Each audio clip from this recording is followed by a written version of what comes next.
Dear students, మనం ఇప్పుడు 10th class new syllabus carbon and it's compounds ఈ lesson చెప్పుకుందాం. ఆల్రెడీ ఓల్డ్ టెక్స్ట్ బుక్లో నేను ఈ లెసన్ అంతా చెప్పున్నాను. అయినా కూడా మరలా న్యూ టెక్స్ట్ బుక్లో కొంచెం మార్చుంటాడు కాబట్టి అకార్డింగ్లీ మనం లెసన్ చెప్పుకుందాం. In the last chapter we came to know many compounds of importance to us. In this chapter, we will study about some more interesting compounds and their properties. ఇంతకు ముందు మనం కొన్ని compounds గురించి నేర్చుకున్నాం. ఈ చాప్టర్లో మరింత ఇంపార్టెన్స్ ఉండే కొన్ని కాంపౌండ్స్ గురించి వాటి ప్రాపర్టీస్ని గురించి నేర్చుకుంటాం. Also we shall be learning about carbon, an element which is of immense significance to us in both its elemental form and in the combined form. ఇక్కడ మనం ఒక ముఖ్యమైన ఎలిమెంట్ కార్బన్, దాని కాంపౌండ్స్ దాని గురించి నేర్చుకుంటాం. ఎందుకనంటే మిగిలిన ఎలిమెంట్స్ అన్నిటినీ గురించి స్టడీ చేయటం ఒక ఎత్తు అయితే కార్బన్ ఒక్కదాన్ని స్టడీ చేయటం ఒక ఎత్తు అన్నమాట. అంత ఇంపార్టెన్స్ ఉంది దీనికి. అందువల్ల మనం మెయిన్ ఫోకస్ దాని మీదనే పెడుతున్నాం. Make a list of 10 things you have used or consumed since the morning. ఉదయం లేచినప్పటి నుంచి సాయంత్రం వరకు నువ్వు ఉపయోగించే కొన్ని వస్తువుల లిస్టు తయారు చేయి. Compile this list with the list made by our classmates and then sort the items into the adjacent table. మీ ఫ్రెండ్స్ని కూడా అలానే తయారు చేయమని చెప్పండి. అవి ఇవి కలపండి. కంపైల్ అంటే సంకలనం చేయండి. if there are items which are made up of more than one material, put them into both the relevant columns of the table. ఇక్కడ మనకేం తెలుస్తుందంటే ఉదయం నుంచి నువ్వు లేచి నిద్ర లేవంగానే టూత్ బ్రష్ తీసుకుంటావు. అది దేంతో చేసి ఉంటుంది? ప్లాస్టిక్తో. ప్లాస్టిక్లో కార్బన్ ఉంటుంది. టూత్ పేస్ట్ ఉపయోగిస్తావు, దాంట్లో కార్బన్ ఉంటుంది. సోప్ తీసుకొని స్నానం చేస్తావు, దాంట్లో కూడా కార్బన్ ఉంటుంది. తర్వాత నెక్స్ట్ ఏదో ఫుడ్ తింటావు, నువ్వు తినే అన్ని రకాల ఫుడ్స్లో కార్బన్ ఉంటుంది. టేబుల్ వేసుకొని కూర్చుంటావు, టేబుల్ అంటే కార్బనేను. దాదాపుగా మనం ఉపయోగించేటువంటి అన్ని వస్తువుల్లో కూడా కార్బన్ ఉందనే విషయం నీకు తెలుస్తుంది. Look at the items that come in the last column of the above table filled by you. Your teacher will be able to tell you that most of them are made up of compounds of carbon. నువ్వు రోజు ఉపయోగించే వస్తువుల్లో దాదాపుగా ఎక్కువ వస్తువులు కార్బన్తో చేసినవే. Can you think of A method to test this? మరి నువ్వు ఉపయోగించే వస్తువులు కార్బన్తో చేసినవే లేకపోతే ఇంకే దేంతో అయినా చేసినవే అనేదానికి నీ దగ్గర ఏమైనా టెస్ట్ ఉందా? What would be the product if a compound containing carbon is burned? Do you know of any test to confirm this? కార్బన్తో చేసిన ఏ వస్తువునైనా సరే మండిస్తే వేడొస్తుంది, ప్లస్ కార్బన్ డైఆక్సైడ్ వస్తుంది, ముఖ్యంగా CO2. అదే మనకు గుర్తు అన్నమాట. కార్బన్ డైఆక్సైడ్ వచ్చింది అంటే that is made of carbon అని అర్థం. ఓకేనా? సో అలా చెప్పచ్చు. సో కార్బన్ కాంపౌండా కాదా అంటే ఏం లేదు. దాన్ని నువ్వేం చేస్తావు? మండిస్తే నీకు డెఫినెట్గా ఏమొస్తుంది చెప్పండి? CO2 వస్తుందన్నమాట. ఓకే, అలా చెప్పాలి. Next, food, clothes, medicines, books or many of the things that you listed are all based on this versatile element carbon. నువ్వు తినే ఫుడ్ కానీ, ఉపయోగించే దుస్తులు కానీ, మెడిసిన్స్ కానీ, బుక్స్ కానీ, ఇవన్నీ కూడా మేజర్గా దేంతో తయారు చేయబడున్నాయంటే వర్సటైల్ ఎలిమెంట్ అంటే ఒక విశిష్టతను సంతరించుకున్నటువంటి ఎలిమెంట్ కార్బన్ ఉంది వాటన్నిటిలో కూడా. In addition all living structures are carbon based. మన శరీరం కూడా ఎక్కువ కార్బన్తోనే తయారు చేయబడి ఉంది. The amount of carbon present in the Earth's crust and in the atmosphere is quite meagre. అంటే అర్థమైందంటే వాస్తవానికి ఈ ఎర్త్ క్రస్ట్లో కానీ అట్మాస్ఫియర్లో కానీ కార్బన్ అనేది ఎక్కువేం లేదు, పర్సంటేజ్ ప్రకారం చూస్తే తక్కువే. The earth's crust has only 0.02% of carbon in the form of minerals like carbonates, hydrogen carbonates, coal and petroleum. Earth క్రస్ట్లో పెద్ద గొప్పగా ఏం లేదు. అబండెంట్ ఎలిమెంటు అల్యూమినియం అని ఇంతకుముందు చెప్పుకున్నాం కదా. ఎర్త్ క్రస్ట్లో ఇది చాలా తక్కువ ఉంది కార్బన్, 0.02% అంటే తక్కువే. కార్బోనేట్స్ రూపంలో, హైడ్రోజన్ కార్బోనేట్స్ రూపంలో, పెట్రోలియం రూపంలో ఉంది. And the atmosphere has 0.03% of carbon dioxide. అట్మాస్ఫియర్లో కూడా ఇంతే ఉంది carbon dioxide.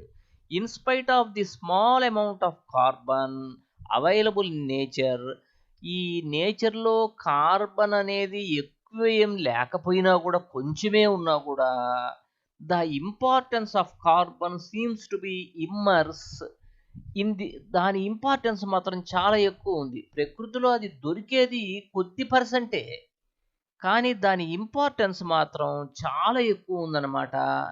In this chapter we will know about the properties of carbon which make carbon so important to us. మనం ఈ చాప్టర్లో ఏం చేస్తామో తెలుసా, కార్బన్ యొక్క ప్రాపర్టీస్ని గురించి నేర్చుకుంటాము. అవి ఎంత ఇంపార్టెంటో మనకు అప్పుడు తెలుస్తుంది. Bonding in carbon, the covalent bond. అసలు కార్బన్లో ఎలాంటి బంధాలు వస్తాయి, ఎట్లుంటాయి ఆ బంధాలు అసలు అనేది మనం స్టడీ చేస్తాం అన్నమాట. కార్బన్లో ఉండే బంధాలు ఏంటి అసలు అనేది చూద్దాం, ఓకేనా.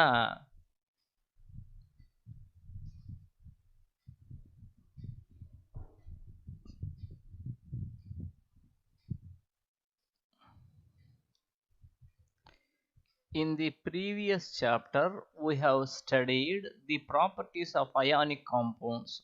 ఇంతకు ముందు చాప్టర్లో మనం ఏం చేసామంటే అయానిక్ కాంపౌండ్స్, ఫర్ ఎగ్జాంపుల్కి సోడియం క్లోరైడ్ ఉందనుకోండి, అది అయానిక్ కాంపౌండ్, NaCl, కరెక్టేనా. అది వాటి మధ్య స్ట్రాంగ్ బాండ్ ఉంటుంది, సోడియం అయానికి క్లోరిన్ అయానికి. అందుకని అవి సాలిడ్ స్టేట్లో ఉంటాయని అలా చదువుకున్నాం. We saw that ionic compounds have high melting and boiling points. వాటికి high melting and boiling points ఎందుకు ఉంటాయంటే వాటి మధ్య స్ట్రాంగ్ బాండ్ ఉంటుంది. అండ్ కండక్ట్స్ ఎలక్ట్రిసిటీ, విద్యుత్తును కూడా తమ గుండా పోనిస్తాయి. In solution or in the molten state, అంటే ఇప్పుడు సోడియం క్లోరైడ్ని నీళ్ళల్లో కరిగిస్తే అప్పుడు దాన్ని సొల్యూషన్ అంటారు, బ్రైన్ సొల్యూషన్ అంటారు. దాంట్లో కరెంట్ పాస్ అవుతుంది, లేకపోతే దీన్ని కరిగించి మోల్టన్ స్టేట్లో ఉంచినా కూడా కరెంట్ అనేది పాస్ అవుతుంది, ఓకేనా. సరే, బాగానే ఉంది. మరి ఇప్పుడు నెక్స్ట్ ఇక్కడ చూద్దాం ఒకసారి. How the nature of bonding in ionic compound explains these properties. Let us now study the properties of some carbon compounds. ఇప్పుడు ఏం చేద్దామంటే మనం కార్బన్ యొక్క కాంపౌండ్స్ ప్రాపర్టీస్ చూద్దాం. Most carbon compounds are poor conductors of electricity. Ionic కాంపౌండ్స్ని గురించి ఏం చెప్పుకున్నాం మనం, వాటి గుండా కరెంటు బాగా ప్రసరిస్తుందని కదా చెప్పుకున్నాం. ఈ కార్బన్ కాంపౌండ్స్ వాటిలాగా కాదు, ఇవి పూర్ కండక్టర్స్ ఆఫ్ ఎలక్ట్రిసిటీ, అంటే తమ గుండా విద్యుత్తును సరిగా పోనివ్వవు. As we have seen in chapter 2, ఇంతకు ముందులాగా మనం చూసిన విధంగా వీటిలో కరెంటు సరిగా పాస్ కాదు. From the data given in table on the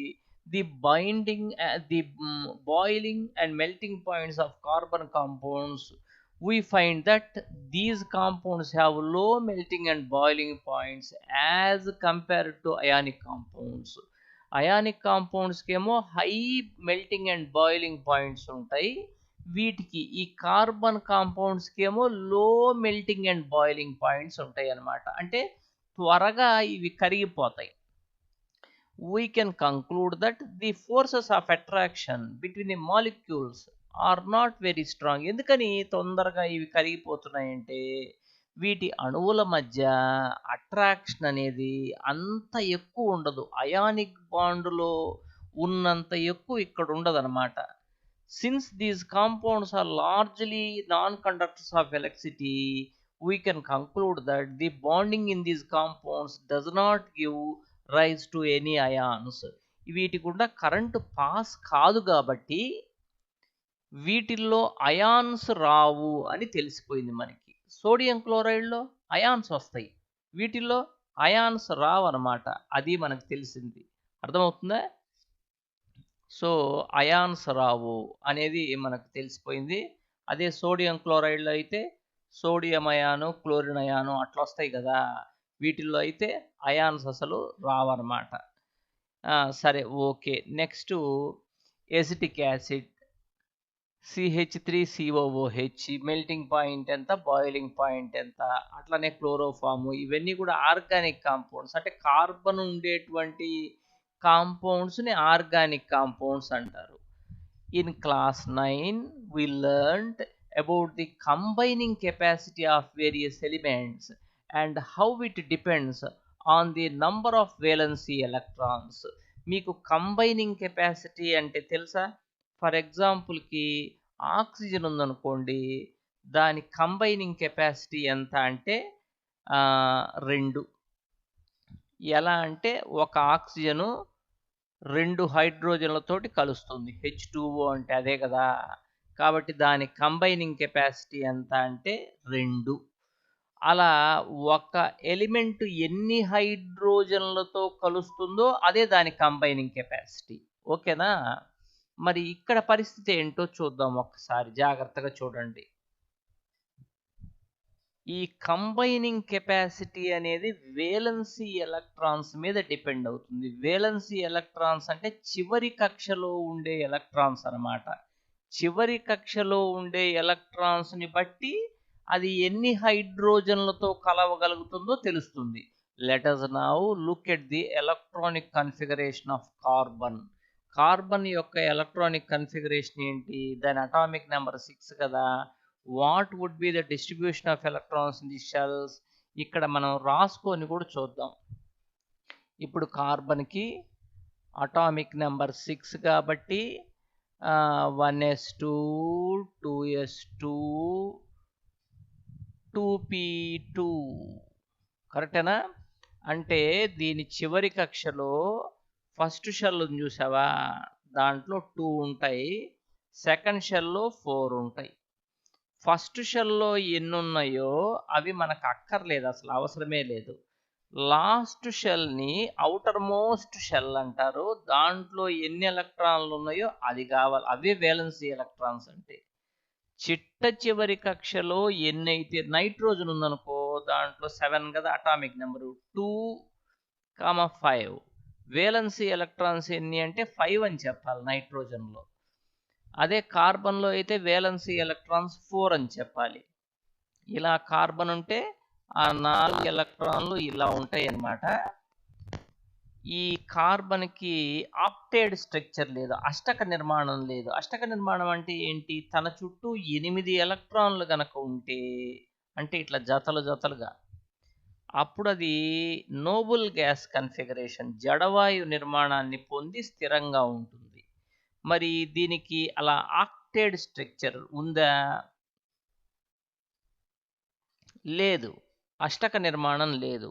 చివర్లో జస్ట్ 4 ఉన్నాయి వేలెన్సీ ఎలక్ట్రాన్స్, ఇంకా 4 కావాలి దీనికి, అంతేనా? అదే ఇప్పుడు మనం చెప్పుకుంటున్నాం. The atomic number, okay.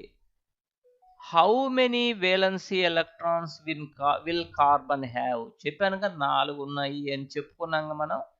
Okay. Is explained as their tendency to attain a completely filled outer shell, that is attain noble gas configuration. దానికి నోబుల్ గ్యాస్ కన్ఫిగరేషన్ రావాలి అంటే ఖచ్చితంగా ఇంకొక 4 ఎలక్ట్రాన్స్ కావాలి. Elements forming ionic compounds achieve this by either gaining or losing electrons. ఎట్లా వస్తుంది మరి? Elements ఏదైనా ఏం చేస్తాయంటే దాని దగ్గర 4 ఉన్నప్పుడు ఇంకొక 4 తెచ్చుకుంటాయి. గెయినింగ్ అంటే అది. లేదా తన దగ్గర ఉండేవి ఇచ్చేస్తాయి. ఇచ్చేస్తే అప్పుడు కూడా వస్తుందన్నమాట. అప్పుడు ఎట్లా వస్తుందో నేను చెప్తాను చూడు. సోడియం ఉందనుకోండి, సోడియంకి 11 అటామిక్ నెంబరు. ఫస్ట్ షెల్లో 2, సెకండ్ షెల్లో 8, థర్డ్ షెల్లో 1. ఇది వేలెన్సీ ఎలక్ట్రాన్స్ సంఖ్య ఎంత అంటే 1. దానికి ఆక్టేట్ స్ట్రక్చర్ రావాలంటే 7 ఎలక్ట్రాన్స్ తెచ్చుకోవాలి. అప్పుడు కదా 8 అయ్యేది. తన దగ్గర 1 ఉంది, ఇంకొక 7 రావాలి కదా. ఎవరిస్తారు అన్ని ఎలక్ట్రాన్స్? అందుకని సోడియం ఒక సింపుల్ టెక్నిక్. దాని దగ్గర ఉన్న ఒక్క ఎలక్ట్రాన్ ఎవరికైనా ఇచ్చేస్తుంది. అప్పుడు అవుటర్ మోస్ట్ షెల్ ఇది అవుతుంది కదా. అప్పుడు 8 ఎలక్ట్రాన్స్ ఉన్నాయిగా. సో ఏదైనా ఒక ఎలిమెంటు ఆక్టేట్ స్ట్రక్చర్ని తన దగ్గర ఉన్న ఎలక్ట్రాన్స్ను ఇచ్చేయటం ద్వారా కానీ, అంటే by losing electrons or by gaining electrons, అది ఆక్టేట్ స్ట్రక్చర్ని పొందుతుందన్నమాట. ఓకేనా? In the case of carbon, it has 4 electrons in its outermost shell. కార్బన్కి ఎన్ని ఉన్నాయి? ఇది outermost షెల్లో 4 ఉన్నాయి. And needs to gain or lose 4 electrons to attain noble gas configuration. మరి కార్బన్కి తన చుట్టూ 4 ఉన్నాయి కదా. దానికి నోబుల్ గ్యాస్ కన్ఫిగరేషన్ రావాలంటే ఇంకొక 4 ఎలక్ట్రాన్స్ అయినా తెచ్చుకోవాలి, లేదా తన దగ్గర ఉన్న 4 ఎవరికైనా ఇచ్చేయాలి. ఓకేనా? If it were to gain or loose electrons, ఒకవేళ అది తెచ్చుకున్నా లేదా పోగొట్టుకున్నా, it could gain 4 electrons farming C4-. అది ఒకవేళ ఇంకొక 4 ఎలక్ట్రాన్స్ను తీసుకొచ్చుకుందనుకో ఎక్కడి నుంచైనా కష్టపడి. But it would be difficult for the nucleus with 6 protons to hold on to 10 electrons, that is 4 extra electrons. ఇది జాగ్రత్తగా గమనించండి. కార్బన్లో ఎన్ని, దాని అటామిక్ నెంబరు Z=6 కదా. అంటే కార్బన్ యొక్క న్యూక్లియస్ లోపల 6 ప్రోటాన్లు ఉంటాయి, బయట 6 ఎలక్ట్రాన్లు తిరుగుతుంటాయి. ఓకేనా? ఇది ఇంకొక 4 ఎలక్ట్రాన్లను తెచ్చుకుందనుకో ఎక్కడి నుంచి అయినా సరే, అప్పుడు బయట మొత్తం 10 ఎలక్ట్రాన్లు అవుతాయి. ఈ 10 ఎలక్ట్రాన్లను లోపలుండే 6 ప్రోటాన్లు, న్యూక్లియస్ లోపలుండే 6 ప్రోటాన్లు పట్టుకొని ఉంచలేవు, హోల్డ్ చేయలేవు. ఎందుకనంటే ఎలక్ట్రాన్స్ ఎక్కువైనాయి, ఈ లోపల ఉండే ప్రోటాన్స్ తగ్గిపోయినాయి అనమాట. అన్ని ఎలక్ట్రాన్స్ను లోపల ఉండే ఈ ప్రోటాన్స్ హోల్డ్ చేయలేవు. కాబట్టి కార్బన్ అనేది 4 ఎలక్ట్రాన్లను తెచ్చుకొని C4- ఏర్పరచడం అనేది కుదరదు అసలు. అర్థమవుతుందా? మరి అట్లా కాకుండా ఇంకో పద్ధతి చూద్దాం. If it could lose 4 electrons forming C4+ cation, but it would require a large amount of energy to remove 4 electrons, leaving behind a carbon cation with 6 protons in its nucleus holding on to just 2 electrons. మరి పోనీ ఇచ్చేస్తానా అంటే, nucleus లోపల 6 ప్రోటాన్లు ఉన్నాయి కదా, బయట 6 ఎలక్ట్రాన్లు తిరుగుతున్నాయి కదా. మరి ఒక 4 పోగొట్టుకుంటే దీనికి ఇబ్బంది ఏం లేదు. కాకపోతే ఈ లోపల ఉండే న్యూక్లియస్ లోపల ఉండే 6 ప్రోటాన్లు 4 ఎలక్ట్రాన్లని బయటికి ఇచ్చేయడానికి ఒప్పుకోవు. చాలా ఎక్కువ ఎనర్జీ కావాలి. అంటే ఈ 6 ప్రోటాన్లేమో ఒక 4 ఎలక్ట్రాన్లను తెచ్చుకుంటేనేమో 10 ఎలక్ట్రాన్లు అయినాయి భరించలేకపోతున్నాయి. లేదా అలా కాకుండా 4 ఎలక్ట్రాన్లను ఇచ్చేస్తే ఇవ్వటానికి కూడా ఇవి ఇష్టపడాలి, చాలా ఎక్కువ ఎనర్జీ కావాలి. సో కార్బన్కు సమస్య వచ్చి పడింది. మిగతా వాటి సోడియం లాగా కాదు. సోడియంకు చాలా సింపుల్, 2, 8 అని ఈ ఒక్క ఎలక్ట్రాన్ ఎవరు అడిగితే వాళ్ళకి ఇచ్చేస్తుంది.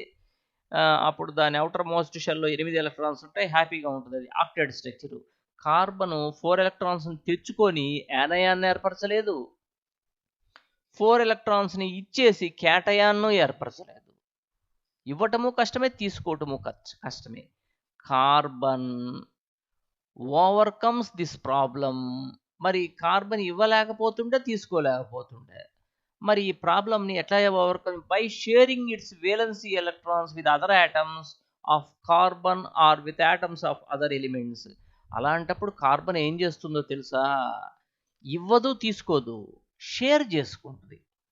అంటే తన దగ్గర ఉన్న ఎలక్ట్రాన్స్ని మధ్యలో పెట్టేది నీకు నాకు ఇద్దరికి చెందుతాయి అంటుంది అనమాట. అది షేరింగ్ అంటే. నాట్ జస్ట్ కార్బన్, ఇది కార్బన్ ఒక్కటే కాదు ఇట్లా చేసేది, but many other elements form molecules by sharing electrons in this manner. ఇవ్వటము తీసుకోవటము సాధ్యం కానప్పుడు మధ్యలో పెట్టుకొని అది కాస్త ఇది కాస్త షేర్ చేసుకుంటాయి అన్నమాట. మన దగ్గర ఒక్క పండే ఉంది, ఆ ఒక్క పండు అవతలోడికి ఇచ్చేసాము, మనకేది? అలాంటప్పుడు మనం ఏం చేస్తాము, పోనీ వాడి దగ్గర తీసుకుందాం అంటే వాడు ఇవ్వటంలా, మనం షేర్ చేసుకుంటాం మన ఫ్రెండ్ తోటి, సగం వాడికి ఇచ్చి సగం మనం తీసుకొని అలా. The shared electrons belong to the outermost shells of both the atoms. ఆ షేర్ చేసుకునే ఎలక్ట్రాన్స్ దేనికి చెందుతాయి? ఈ ఆటంకి ఆ ఆటంకి రెండిటికి చెందుతాయి.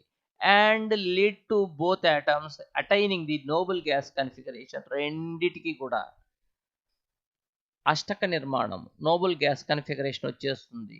Before going on compounds of carbon, let us look at some simple molecules formed by the sharing of valency electrons.